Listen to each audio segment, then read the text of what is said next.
Hi guys, my name's Wayne Long. I'm the executive director of the Greenbrier Concours d'Elegance, and with me is Walter Eisenstark, an old friend of mine who has one of the best cars I've ever seen. Old in both time and years. 1954 Seata.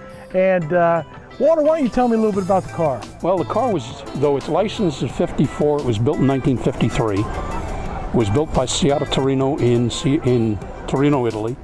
It's one of, they say 9, I believe 11 that were built. Its original owner was Bob Greer, a photographer in New York. Eventually it was sold to a fellow named Alan Richardson Jones in Sudbury, Massachusetts. And somehow between January of '59 and September of '59, it wound up on a used car lot in Queens. Gotta love that. And that's where my father bought it. September 12th, 1959. He went to buy my mother another car, took one look at this car, love at first sight, and he bought the car. And it's been in my family ever since. It's powered by the Fiat 8V, which is one of 179 engines that Fiat built in 1951. They built this engine to build a car for their executives to drive, so they weren't driving Ferraris or Lancias or Alfa Romeos. Understandable. They bodied 125 Fiat badged cars, and they sold 55 engines and suspension pieces to Seata. Seata bodied a number of cars, 11 of which look like this. This car's got a provenance that none of the others have. And it has remained in my family since September of 1959, totally realistically unmolested. Apparently it was painted in 1955. In 1966 we painted it. In 1991, when my father let it roll into a tree and put a dent in the left front fender, it got another respray, all in red. On June 8th of 2017, a woman doing about 30 miles an hour ran into the back of the car. And if you know what a tin can looks like, an aluminum can, when it gets crushed, that's what it looked like on June 8th, 2017.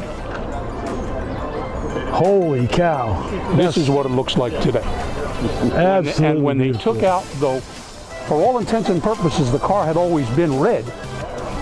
When they took this window out, it had never been out of the car. And underneath it was this color, never exposed to the atmosphere. So as far as color goes, this is as pure as you can get for the original color that this car was built in. Well, Walter, I can't believe you're going to drive this car. I mean, how much did your dad pay for this car when he bought it? Is anybody here from the IRS? Yeah, we don't want to do that. Well, the bill of sale, which I don't have with me, says for other considerations and the sum of $1. This is September 12th, 1959. I know how much he paid for the car. He didn't pay $1 for it.